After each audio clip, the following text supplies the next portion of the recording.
Welcome into the Hot Read Podcast live here on Tuesday, June the 24th. I am your host, JT Ruhnke, writer and reporter here at the 440 Sports Podcast Network. You can follow me on Twitter, Instagram, wherever you get your social media fix at JT_Ruhnke. And that's right, as everyone continues to send their well wishes and praises in the comment section. It is indeed the last ride. Riding off into the sunset on the Hot Read Podcast today is my co-host Stoney Keeley, editor-in-chief over at the Sobros Network, one half of Football and Other F Words, and co-writer over at Stacking the Inbox. Stoney, my friend, how are you? Final day here on the Hot Read Podcast. Final day here talking Titans as a co-host, and final day of work for you, my friend, until it is your vacation. How are you doing, my friend? Doing well, JT. I mean, you guys know me by now. If it ain't a crazy day, it ain't a day in my life. So I'm kind of, my hair's on fire. I'm trying to hurry up with this and get to that.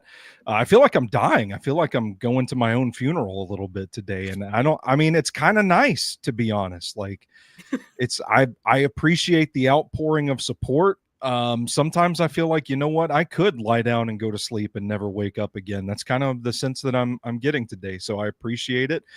I will say we're starting off strong here. Alex in the chat saying Gluck with everything. I don't want to Gluck anything. I want to be on the other side of the Glucking, if you know what I mean.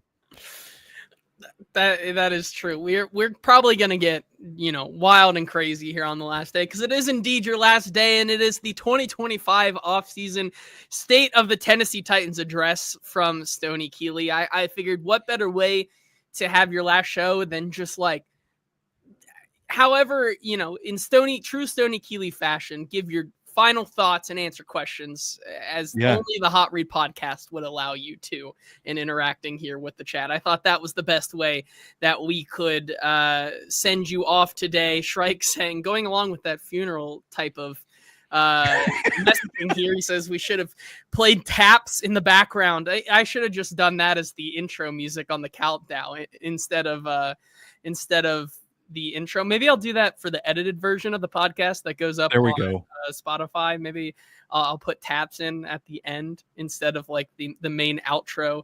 Ken is saying it's only customary they start late on Stoney's last day. We do apologize that, but of course, just like Shrike said as well, it's like the ghost of Easton is back on the show today. Had to. Derek saying Stoney ain't leaving. We talked it over and your resignation is denied.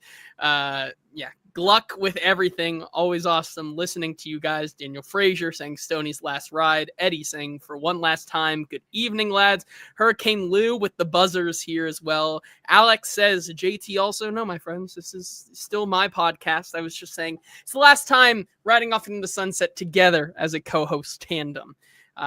Maybe we'll end the show with maybe some housekeeping things and where we go from here and how things look like until we get up to training camp. Eddie saying, fell to my knees on at a Trader Joe's on Friday, but let's go, Stoney. He also replied to today on my tweet in which I said, send your requests and your questions and all you can for Stoney today, in which he said, spent all of last podcast crashing out when it wasn't live, so now I'm ready. Got my grieving done. Excited for whatever you got up next, big dog. Derek saying he's not sending shit because he's not leaving.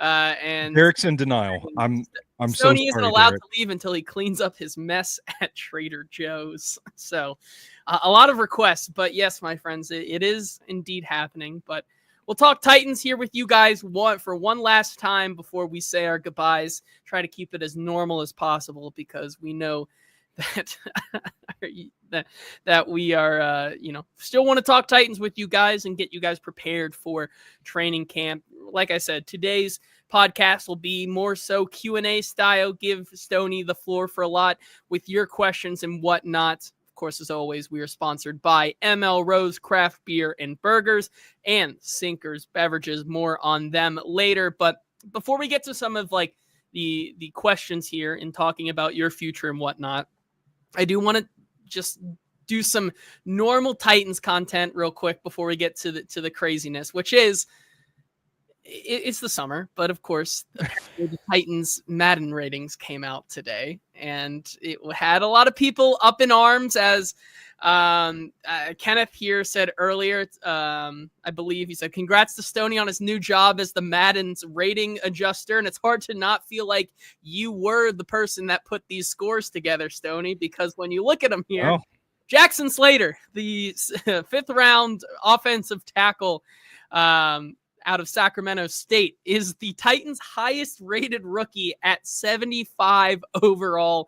You look at down the list, Cam Ward, the 1st overall pick, 71 overall. Alec Ayumanor, 71 overall. Kalel Mullings, 70 overall, which I found very interesting. Chimere Dike, 69. Gunnar Helm, 69. Marcus Harris, 69. Femi Oladejo, 68. And Kevin Winston Jr., 68. Certainly, there's a lot to talk about here. Wait, why are they so low? Why are they higher? Why is Marcus Harris like up there above Femi Oladejo? Bottom line, doesn't really matter. Like these ratings don't make sense. But I do want to talk about one in particular. And I put this tweet out knowing that it was going to get a lot of attention and a lot of the hate. But he got mad. Cam Ward at 71. Not that big of a deal. Like that's about where I expected him to be. Like, and I know people are like, he should have at least been a 74. He should have been a 78. He's a 1st overall pick, blah, blah, blah, those types of things. And I think that's why, like, as much as Madden ratings don't matter and are very flawed, people were also bringing up, well, Zach Wilson was a 75. Great. Like, the bottom line is, and I think Shrike starts us off brilliantly here, right? Perfect take. We talk about 75 with Zach Wilson, but 71 is where Bo Nix and JJ McCarthy were. That's where we said, and everyone said Cam Ward was coming into the draft. It makes sense. Ward wasn't the top player in this draft. Derek saying, don't worry about these ratings because he doesn't buy that booty cheeks ass game anymore anyways. But I mean, I think the outrage has to do more so with Cam Ward being a quarterback who was the 1st overall pick and being a 71, certainly being the 2nd rated guy on his team in Madden rankings, only behind a 5th round offensive tackle from Sacramento State, which I get it. People can be mad, but if you look at like the history of Madden ratings, right? Derek asks, what's Shadur at? Good question. I can't imagine he'd be higher than Cam Ward here. He's probably around a 65 or something like that if I had to guess what the Madden ratings are. But like Kenneth says, JT thinks Cam Ward should be low. My shocked face. Here, I'll put the argument as plain and simple, right? Madden ratings, right, with these go off, college performances, the college history, and tries to project where they would fit in with the rest of these players, right? I think that's what the goal of Madden ratings are to do. It's a projection at the beginning of the season. And you really only have to go off the accolades of what the player did in college to really evaluate what these players are. And so Cam Ward falls into a category with first overall pick quarterbacks who, frankly, have done a lot more than he ever did in college. So if you look at him compared to some of these other guys, right? Joe Burrow, 1st overall pick, 77 overall, national champion, in NCAA. He won a title. Trevor Lawrence, 78 overall, won a national championship, also 1st overall. Bryce Young, Heisman winner, national championship winner, 79 overall. Look at Kyler Murray, 73 overall. Never won a championship, was still a Heisman Trophy winner. He was 73. Cam Ward played 1 season at Miami, threw for set records at Miami, 4,000 yards, a bunch of touchdowns. 2nd place or 3rd place in the ACC is all he has, and a Heisman runner-up. Yeah. That's what you're going off of. And I know people like Kenneth here think that I am hating on Cam Ward's Madden rating and think he should be low. I'm not saying that it's correct based on what we think he can be at the next level, but when you realistically look at what these other quarterbacks have done in college and where they got their accolades from, and you look at Cam Ward, It's like I said in the tweet, like it is a perfectly acceptable grade considering what he did in college. If I would imagine that Cam Ward probably would have been a 74 or 75 if he wins the ACC, or if this team does anything more than play, or at least Cam Ward does anything more than play a half in the Pop-Tart Bowl, because that's what his legacy is for Madden ratings for this game, right? And so, I don't think it's that big of a deal, but like, I find the hype train crashing out about these particular scores today to be pretty silly, in my opinion. And you just look at what some of the other quarterbacks who were first overalls before him, hell of a lot more accolades than what Cam Ward had. Yeah, I mean, it all feels pretty consistent to me, JT. Like this kind of falls in line with about where you'd expect him to be rating and rated. And I know people kind of shit on the Madden ratings, but there is a lot that goes into these numbers. I wouldn't recommend basing your entire opinion on a player off of a Madden rating, but there is some really interesting stuff that actually goes into compiling the stats to get to that number. I don't think people think it's just some sort of random, subjective assigning of value by some dude sitting in an office somewhere, but it's not. I mean, there are metrics that go into it. And I think if you use it as a sort of piece of the overall puzzle, it's perfectly fine. To be a be all end all, I don't know that there's any particular metric that I would recommend using above all else, but he's not the prospect that Joe Burrow was. He's not the prospect that Bryce Young was. And you can say what you want about Bryce Young now. Coming out in 2023, he was a pretty safe bet at quarterback. So it kind of feels like this is the middle of the summer and we got to have something to talk about, and people are getting fired up because of the perceived slight. We've fallen in love with Cam Ward over the last couple of months since he's been drafted. The more we learn about the guy, the more there is to like. But we can't lose sight of the fact that early on in the process, he was still a pretty relatively unproven guy that had his issues on tape. And that tape hasn't changed, despite how our feelings about Cam Ward has changed, about him having the mental makeup to improve upon his deficiencies and become a franchise quarterback. The tape is the tape, and this all seems pretty consistent to me. I've got no issue with it. Yeah, I don't either. Like Shrike says as well, May, Daniels, and Young were only 74. So I think based on what I saw, it was 79, but maybe it was a 74. But May and Daniels, he might be thinking of Penix here, but May and Daniels were only 74. Everyone universally said he would be behind him. Stroud was a 73. I think it's a fair bet to say that he would be behind him as well. Derek says as well, as long as he's the highest rated quarterback in the class, it doesn't really matter, I suppose. And I believe he is, which once again goes full circle for us to say, that's what we expected from this quarterback class in general, right? Like, yeah, I mean, it's a fitting end to that discussion, but I agree with what Alex here says. The rating is fitting for Cam's journey. Start low and see him grow. There Certainly. You go. Like we have not seen anything from him yet at an NFL level to say that he is better than a Stroud or even a Bo Nix at this point. And so I think the rating is fitting currently, given everything he did in college and where he is right now. Shrike also saying, we know Woody Johnson wouldn't draft him with these rankings. It's like, but like you do bring that up, right? Like, even though it is a Madden stat, right? Mm-hmm. We heard the things about Woody Johnson and taking those into account. Wasn't the Ravens also factoring those in as well? And they got roasted for that, but he was basically just saying what I said was that it's a piece of the puzzle. Like, it's really interesting to look at these numbers to see what they suggest. And like all metrics, I kind of come back to, they're just breadcrumbs. If you see something that catches your eye, follow the trail back to the tape and find what is the root cause of it.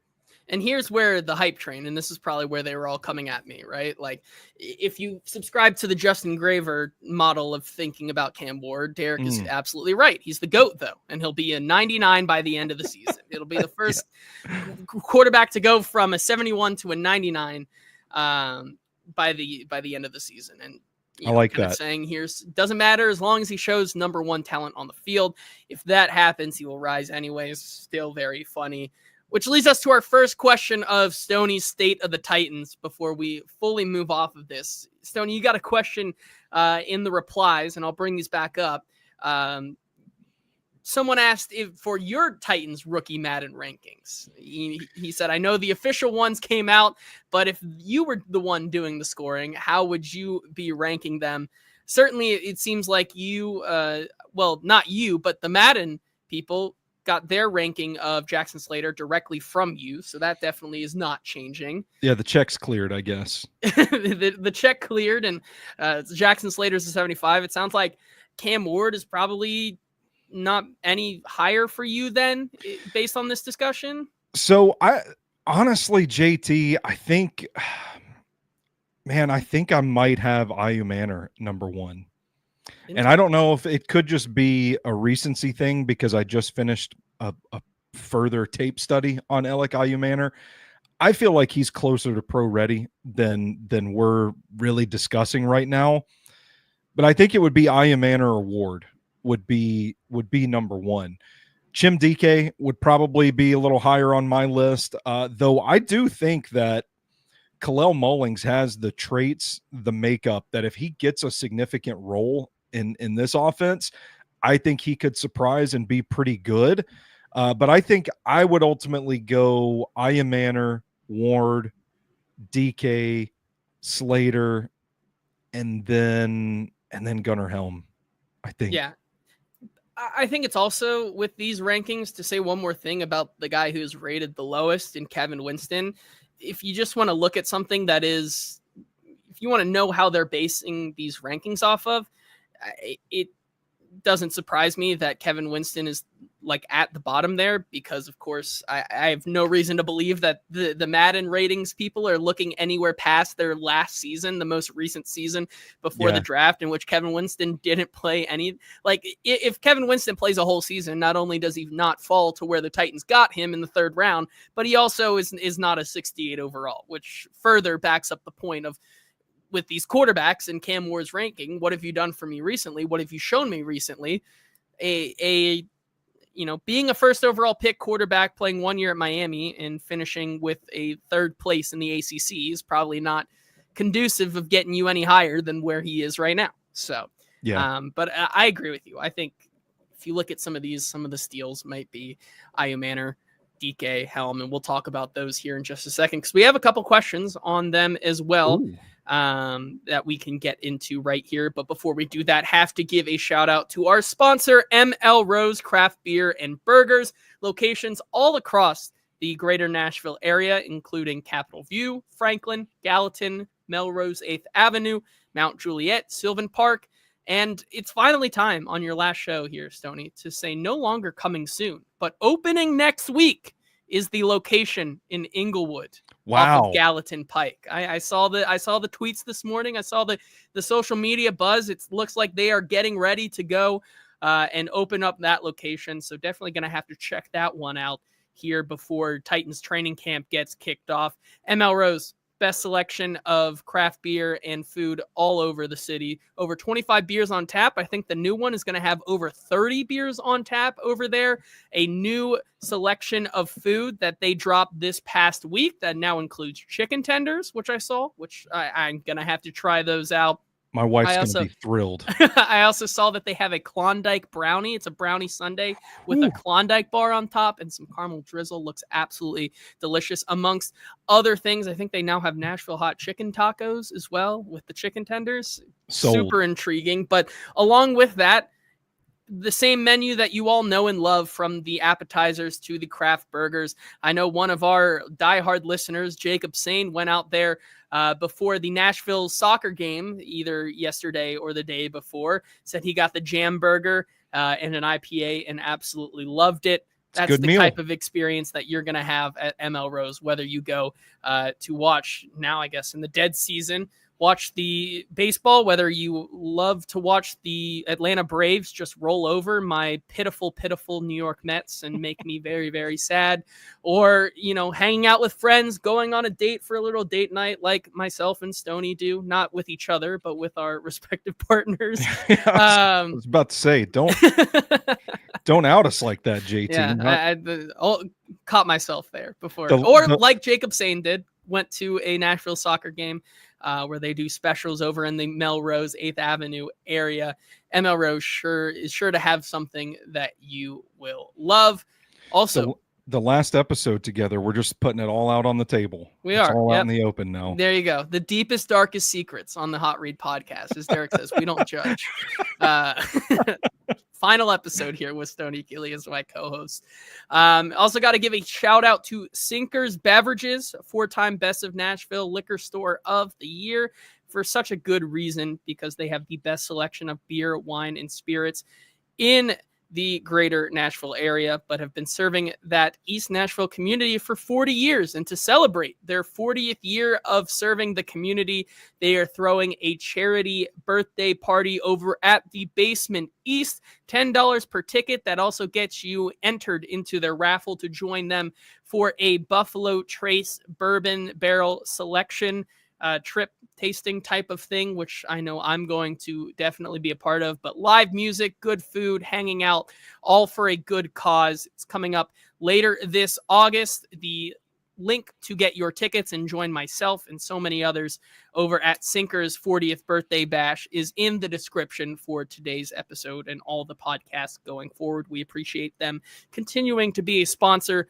of the podcast. Eddie says, watching the Braves versus the Mets only thing keeping going after what the Titans put me through. Eddie, how do you think I feel? Please stop talking.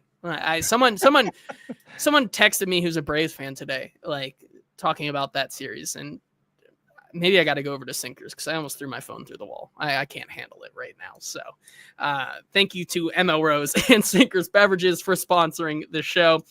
Let's get into some of these questions, Tony, as we round out your final episode as a co-host here on the Hot Read podcast. Easton Freeze, who, just like you, is leaving me, former leaver of the Hot Read podcast, chimes in here and says, my sources tell me Stoney is leaving sports media to become the new head nuclear scientist in Iran. What's first on that agenda, Stoney? Do you have any thoughts on what you will do? Oh man, I want to put what I said in the group chat out on the internet, but then I don't, because I think I'll get in trouble for it. So I'll just say no. I don't have any thoughts. You do not have any thoughts on that? No. Not about the Iranian agenda, but more so what you were doing next, I think is what you were trying to say there, correct? Yes. Which I think it's fair to say that you, unlike Easton's comment here, which says that he's leaving sports media, Easton got his sourcing way incorrect, because you will be around and looking to stay around for quite a while. I'll be around. Yeah. And the ink is dry. I've got an employee handbook and everything, but I'm not going to say anything until they say anything, because I don't know. That's a good employee right there. Not gonna break the rules before you start your first day. I think that is a good idea. Well, El Gringo from Twitter says, my prediction is that the Titans push Stoney to the brink this year, over under on 200 game day beers. I'm taking the over. We may suck this year, but it won't last forever. God bless. Stoney, any thoughts on that one? I love that. The Titans may suck. I'm with that 100%. And I'm probably going to smash that over of 200 game day beers this season. Is that because not necessarily they're going to suck that much, but you're probably going to say, I can't wait for this acquisition cycle 200 times this season, meaning you're going to have to drink a drink. Shrike says, just to say, which is a good one there. Jordan Pacing, first question for Stoney. How dare you? Thoughts, comments on that one? It's, I'm sorry. I'm sorry. I have offended a lot of people, and there's nothing else for me to say, but I'm sorry. There you go. The General on Twitter says, Stoney, wishing you nothing but success. Question, can both of these things be true? 1, offense this year will be tailored to Cam Ward and more of what Miami ran. And 2, Will Levis will improve because this is the first time he will be in the same offense for a second year. I think it's an interesting one. It's an interesting one. Yeah, because I feel like there's always the potential for growth, right? The more you're in a system, you're working with a coaching staff, theoretically speaking, you become more familiar with what you're running. And I think it's certainly possible that Will Levis could have an elevated sort of comfort factor with this offense. But if you think about it, if you go back and watch the beginning of last season, it felt like Brian Callahan and Nick Holtz and company wanted to go out there and run their offense. And when it wasn't really clicking, they had to kind of get away from that and do a few more things that Will Levis is good at or that he's comfortable with. They started doing, was it like more RPOs, and they started taking more shots down the field because he was comfortable with that.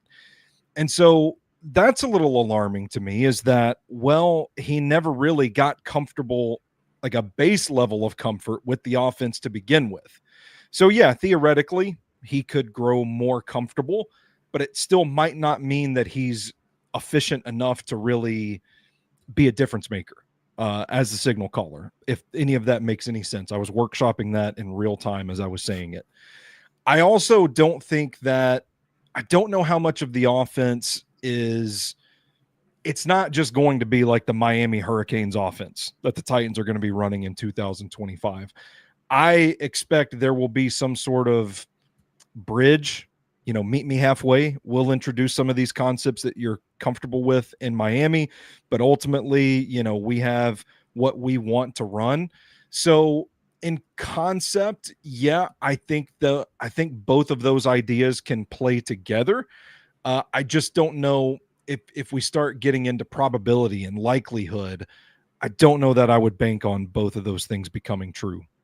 Yeah, I think I agree with you. And if I had to pick one that I think is going to be more true than the other, I think it's one that the offense this year will be tailored to Cam and more of what Miami ran. Not because I don't think Will Levis has progressed or anything. I just think it's still a more likely probability than not that Will Levis is not on this team come week 1, right? Oh, fair enough. Yeah. By proxy and just by technicality, he will be in a different system by that point because of the nature of being on a different team.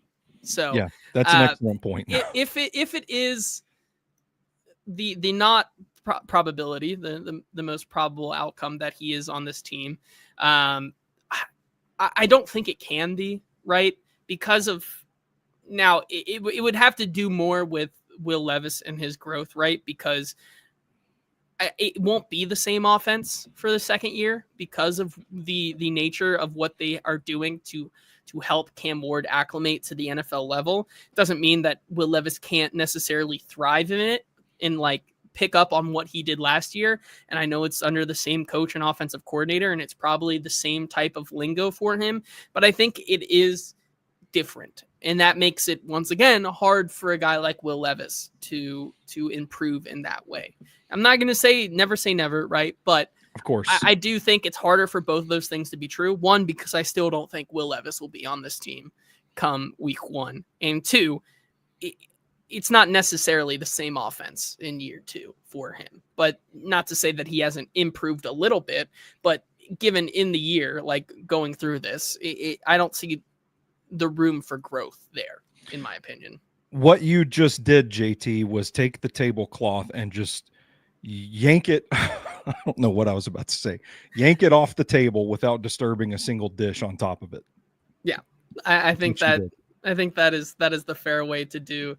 I was about to give people a sound bite to play forever. to the question. Kenneth says, nothing matters to me on Will Levis till he removes that red practice jersey. I think that's fair. Derek says, send him to the Bengals. Stoney, do you have a landing spot for Will Levis if you had to pick?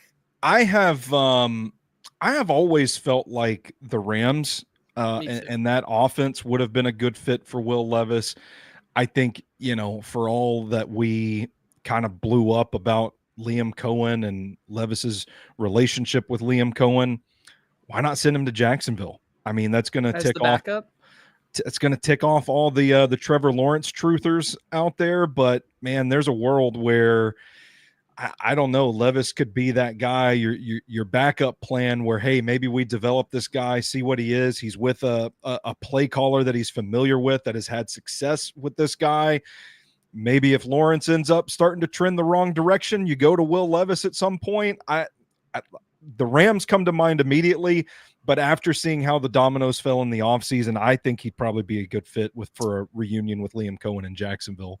And certainly they really don't have anything behind Trevor Lawrence down there. Their backup quarterback at this point is Nick Mullins, with John Wolford and Hot Read Podcast and Stoney Keeley favorite Seth Hennigan as their fourth quarterback down there in Jacksonville. Like, I think it's fair to say that the best quarterback behind Trevor Lawrence right now on that roster is probably Seth Hennigan. So, like, there's probably room for another guy to add there, as same way there is room to. Who says no? Seth Hennigan for Will Levis straight up. Who says no? Why not? Why not? I don't know. It could be interesting. Ross says letting Levis throw to Brian Thomas and Travis Hunter feels like a war crime. that could be fair. Ken is saying Steelers, let's remake the 2024 Titans room after Rodgers is hurt. Adam Bauer says yes, Stoney. Rams. Derek says, I'll tell you what, he is trash. Adam saying Raiders could be a possibility. Someone to be talented, understudy to Geno, and Pete is good with quarterbacks. I don't necessarily feel like they've given up on Aiden O'Connell. I feel like you're getting maybe two what do we do with type of quarterbacks if you put Will Levis in there with Aiden O'Connell. One, I think also that, just to finish this sidetrack here, I know he still is under contract, but the Tampa Bay Buccaneers could also be an interesting one based on the, it's not necessarily with Liam Cohen, but there are traces of that system still there after he has departed, as long with what Dave Canales did as well down there. So a system I think he would fit into really well. And obviously outside of Baker Mayfield, they have Kyle Trask, who has done nothing in relief. And I probably would take Will Levis over Kyle Trask if I'm being all honest right now. So that's I'm with you on the Rams. I think the Steelers would be quite funny as well. The Jags make sense. And I'll throw the Bucs in there as well. To Ross's point, man, what did we just get through saying? One of Will Levis's strengths is throwing the ball deep. So yeah, I mean, heaving it down there, just chuck it to Brian Thomas, Travis Hunter down there somewhere, memes, all that stuff. That could be pretty fun. I'm not going to lie. Next question here. I believe this one comes from Kenneth. He says, one Titans question for Stoney. Excluding Ridley, who was the Titans' leading pass catcher, including tight ends, by the end of the season? So are we, I don't want to get into the weeds on this. Are we saying like receptions, just passing yards, just in general, who do we think emerges as pass catcher two behind Calvin Let's go with yards. I think yards, you can have 50 receptions, but if you only have 200 or 300 yards, right? What does that look like, right? So I think it's yards. And I think it's a pretty easy assumption that with Ridley, I think there's really no way anybody on this team surpasses Ridley. And this might get to a question here in the next couple ones, but I think Calvin Ridley's gearing up for a really special year towards the end of his career. So as Kenneth says here, he says yards. So I guess the leading pass catcher in terms of yards, including the tight ends as well, by season's end outside of Calvin Ridley. I think Alec Ayumanner is the easy choice here, but I really, just for the sake of being fun, I think I'm going to say Chimere DK, because I think they're going to use him. They're going to deploy him in a lot of different ways. And I think he's going to sneak up on some people. He's going to be one of those guys that, like, a chunk here, a chunk there. And then suddenly in November, when he gets his feet beneath him, I think he's going to be that guy that, like, strings together quite a few good games as teams kind of try to key in on Ridley. I like that one. I think one of the rookies is definitely an easy one. I will, in the same vein of trying to be fun, I will still double down on my idea that Chig Okonkwo is finally in an offense where he can thrive, and he has a quarterback who enjoys throwing it to where Chig can make his most money, which is down the middle in the seam. I think, could a Chig Okonkwo breakout year in year, what is this, 4, 5? Could it be loading, just like we continue to say with the likes of Kyle Pitts and Noah Fant and all of those quarterbacks? It's the tight ends. It's coming. And for Chig Okonkwo, I think it's coming. So I'll say Chig Okonkwo again, because technically, by technicality, that's been right more than once in the past couple of years. Maybe not with Ridley, but Chig Okonkwo has been the second leading receiver on this team, I think, more than once in the past couple of years. So I think I'm going to go with him. Kenneth says, call me Texas bias, but my answer was Gunnar Helm. I think this is another interesting question as well. How fast do you think Gunnar Helm becomes a key component of the Titans offense? Well, I think part of it hinges upon how this offensive coaching staff views the tight ends. And, you know, I thought about Gunnar Helm and I thought about Chig Okonkwo both when mulling this one over here quickly, but then I just immediately went back to how the tight end was used in this offense last year. And, you know, thinking back to Brian Callahan's days with Cincinnati, the tight ends it felt like we're rarely a real focal point of the offense. So by that logic, it kind of made me lean towards one of the rookie wide receivers, but I could see a world where Gunnar Helm emerges pretty quickly as the tight end one in this offense. I don't know if you would say he's a better blocker than Chig Okonkwo. I think at this point you can safely say I think he probably plays a little bit harder. I mean, he's a pretty feisty guy out there. Whether it's, you know, he can sustain drive in a block or not is a different conversation, but he's going to hit anything that moves out there. I'm not going to be surprised at all if Helm ascends to the role of tight end one pretty quickly. Yeah, I think I agree with that as well. And if Kenneth says, if they are borrowing Miami stuff, Arroyo 8 defenses alive, and my answer to that saying, if they are borrowing Miami stuff in which they used an Arroyo, that's all I'll say. You can watch my face there. You can watch my face there. I would say there's a likelihood, whether it is Chig, whether it is Helm, whether it's somebody else, like there have been signs. There are signs out there that is potentially true. So I'll go with one of them. And Jay Bowser says, I'm not ready for the reaction if Iomanner is mid, because I think it will be frustrating, right? I think that's something we don't talk about, because if Iomanner doesn't, if DK, Iomanner, Restrepo, any of those guys show any sign of life, if they do not show any sign of life, and you get the current day Tyler Lockett, which I know you guys talked to, I forget what her name is, but you guys were talking about sports statistics over on Lindsay Rhodes. 104.5. Lindsay Rhodes over on 104.5. If you're getting that continued decline from Tyler Lockett, you're probably not seeing a lot of production from him, which then leaves your second best pass catcher to be Van Jefferson, or like we just said, a Chig Okonkwo.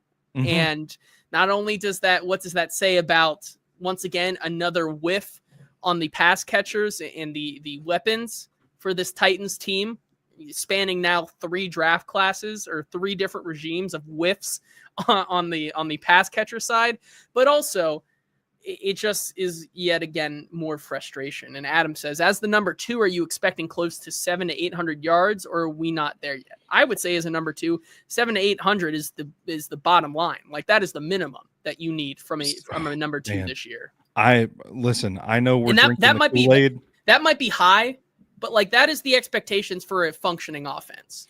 Like, you have fair enough. And I talked about this with Easton last week when we were going over his AFC South rankings. Like, for as bad as the Colts were last year with Anthony Richardson and Joe Flacco under center, they had 3 guys that got to 800 yards in Alec Pierce, Josh Downs, and Michael Pittman. Like, for a wide receiver 2, that is the minimum.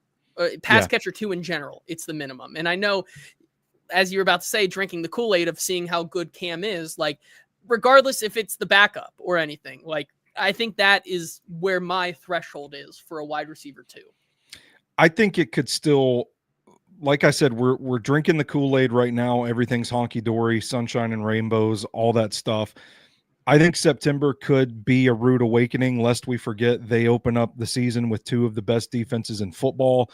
I think it could take a little bit of time for this thing to get going, and that could hurt the production. So if we're just talking like raw numbers, receiving yardage, in my head, I was thinking like the 500 to 600 range is probably good enough to be the wide receiver 2 on this team right now.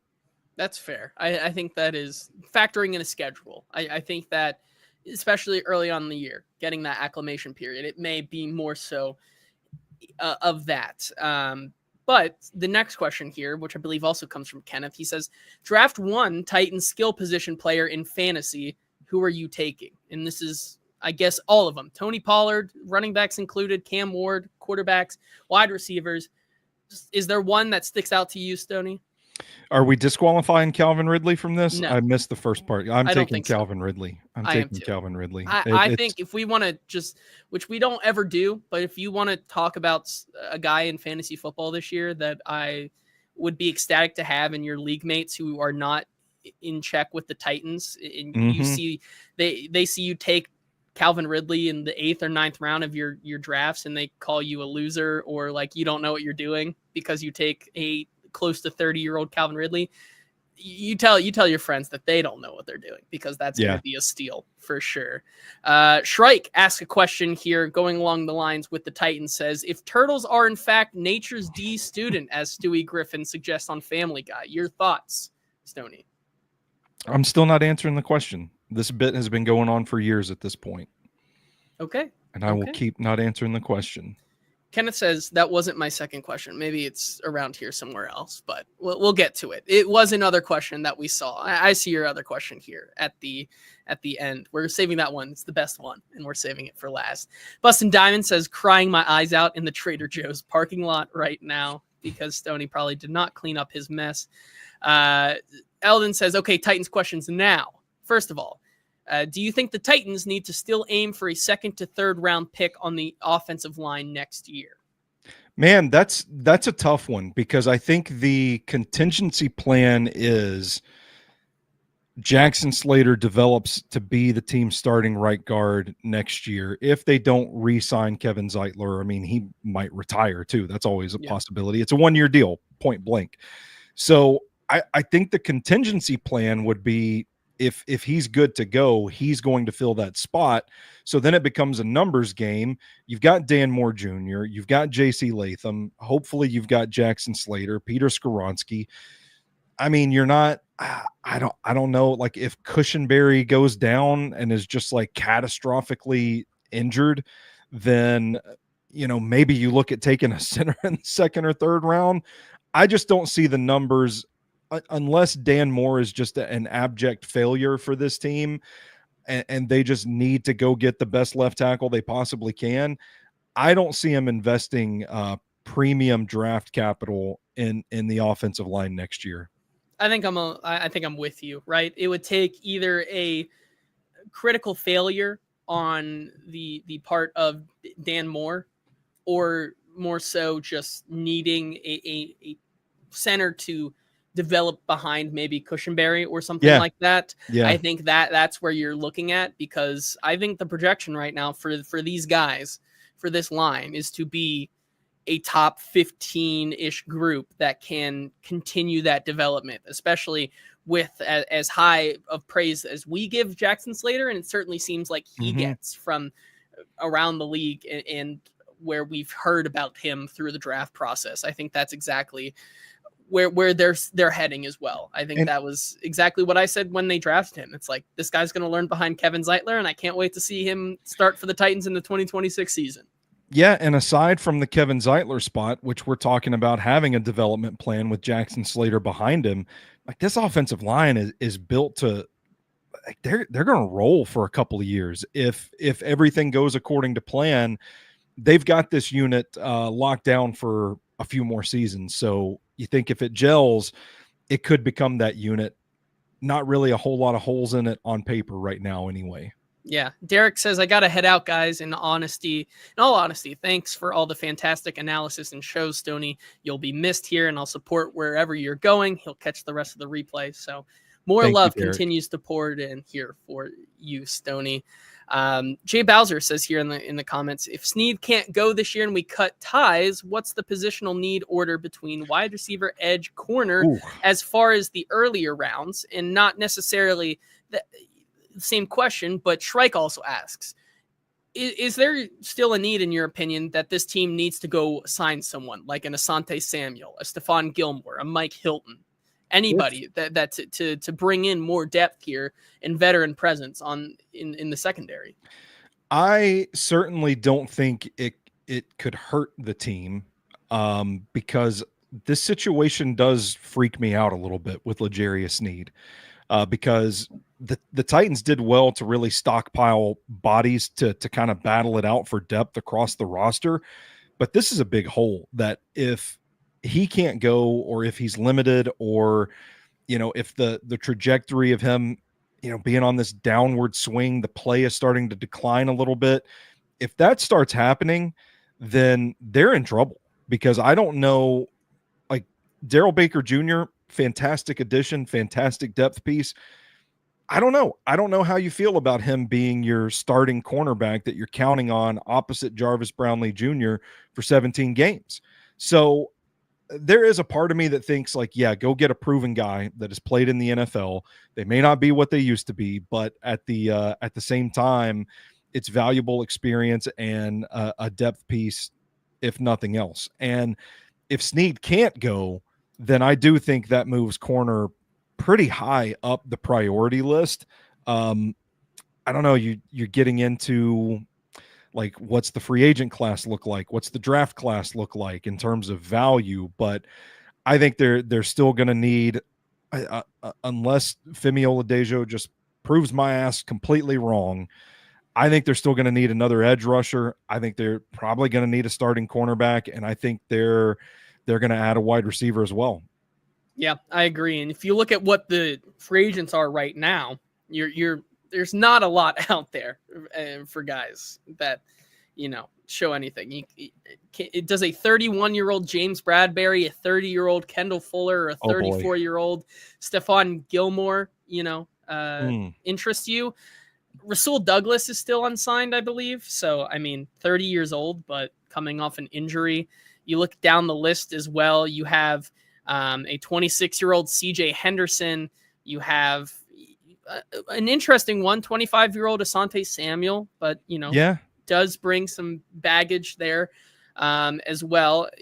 Hey, you want to kick the tires on a Caleb Farley? Still out there as well. Hey, now we're talking. Yeah, it's slim pickings out there. So I would hope that L'Jarius Sneed is good to go. But as Alex says here as well, Femi is going to need this year just to become a pass rusher. I still, based on what I know of the 2026 draft class, I would rank those edge, wide receiver, corner, like those three. I would put edge still as the number one need, with corner being second and wide receiver being third.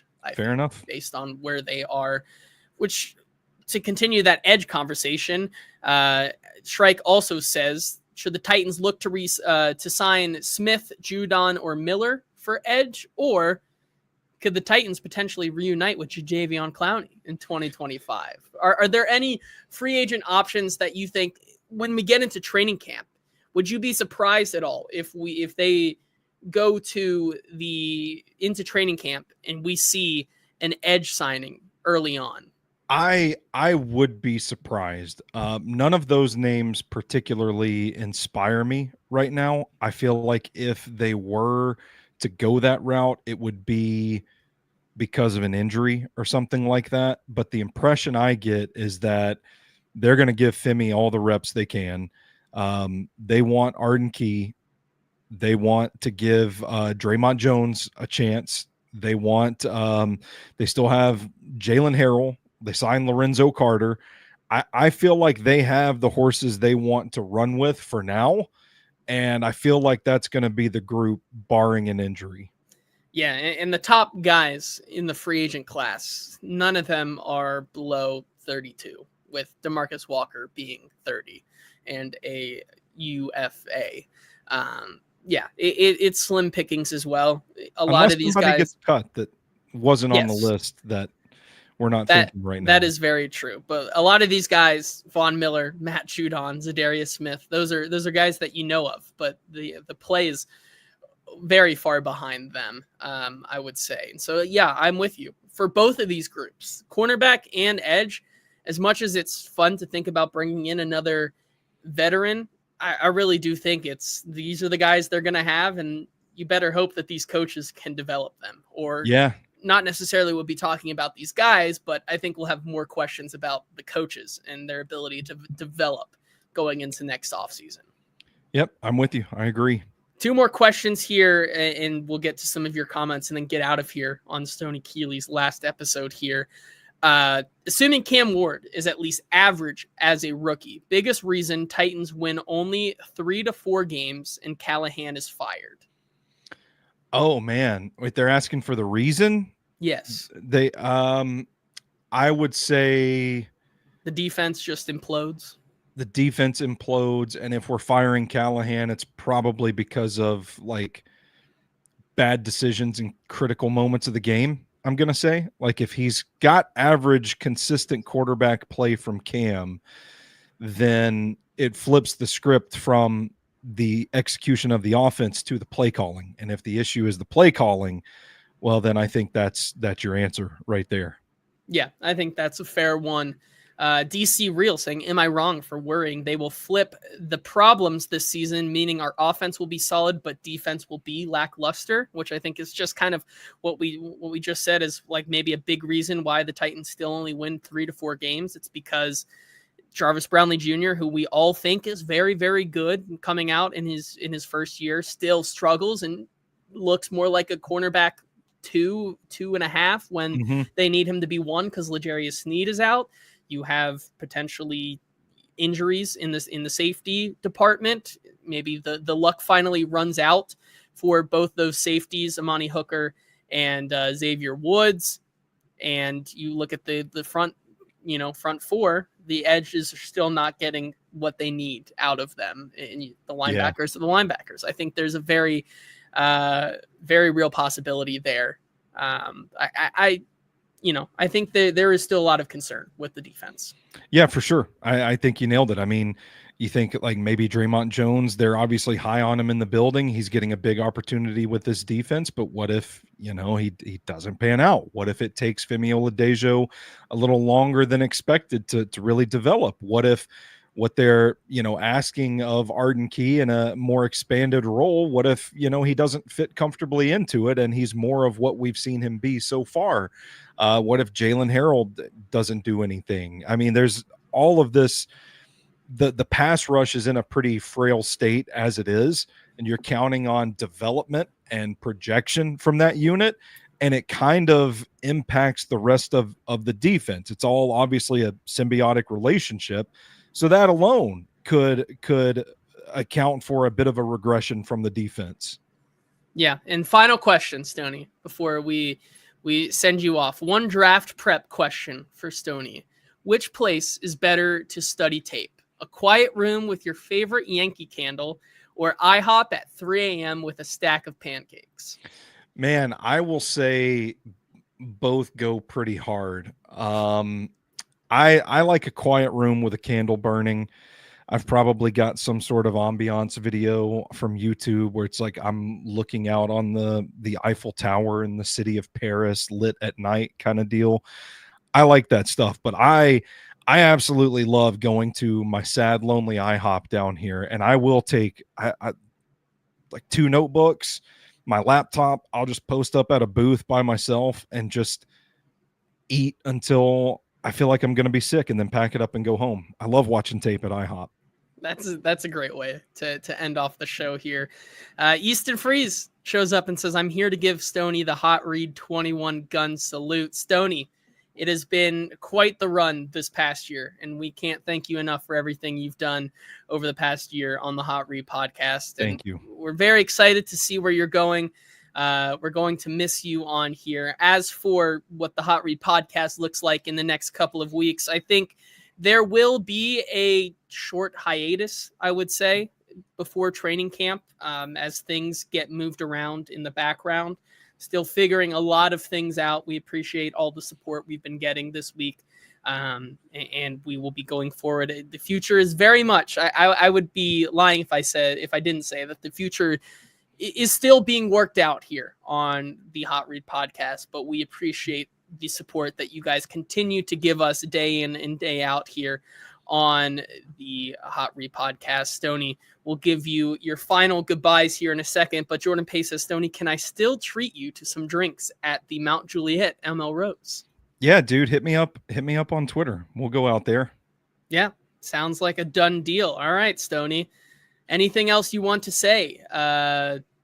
Well, I do have a prepared statement, because I did want to get this right. I think I'm pretty good just speaking from the heart, but this was one that I wanted to get right. So I'll share that now if the room will allow it.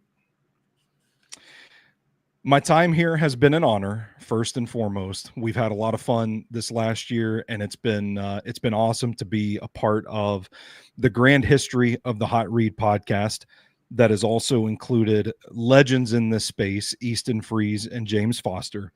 So I'm grateful for the opportunity. Started my journey in writing back in August of 2013. And at the time, I was all bright-eyed and bushy-tailed, hell-bent on making it and doing it my way, not working according to somebody else's standard. I wanted to prove that if you worked hard enough, you could stake your claim in this space and you could find your way working in the digital media world. But what I learned over time is that the question was never really, can you make it? It's really, are you willing to sacrifice what it takes to make it? And I've worked hard for 12 years just to get to where I'm at today.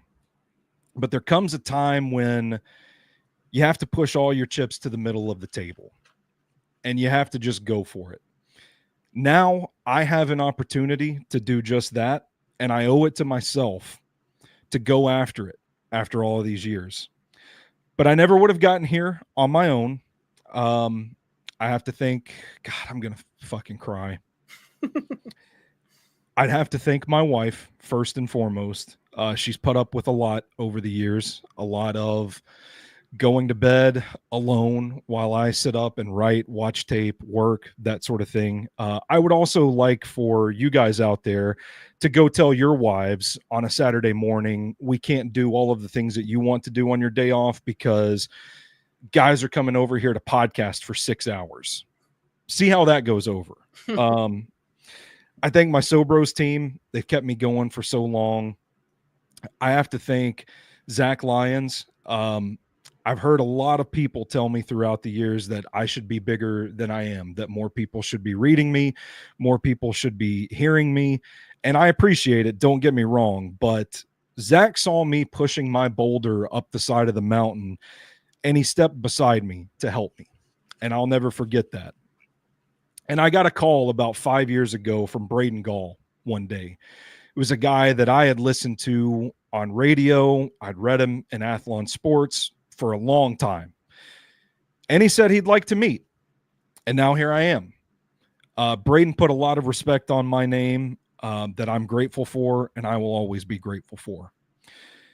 JT, seeing you grow the last year into the reporter that you've become, the dedication you have to get those videos, to get those quotes, all thinking about making the Hot Read podcast a better show, better for our viewers, our listeners, making this space better has been awesome to watch. And I'm proud of you, and I'm proud of the work that you and I have put in together on this podcast. I'll never forget that either. There's really too many people to thank, but I just want you all to know that I'll still be around. And if you do this type of work long enough, you learn to never say never.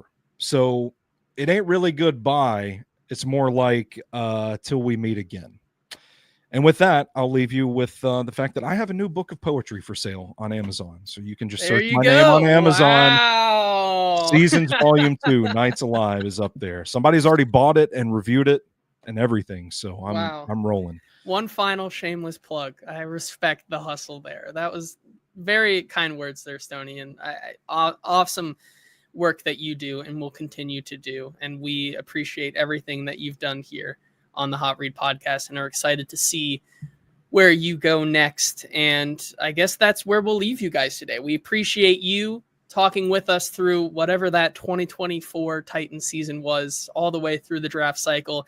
And now we're here looking on the next steps of the Titan season. We're excited to talk to you guys on the other side, wherever Stoney ends up and wherever the show may end up. But until then, this has been the Hot Read podcast. We appreciate you all listening, and we will talk to you soon. Have a good one, everybody.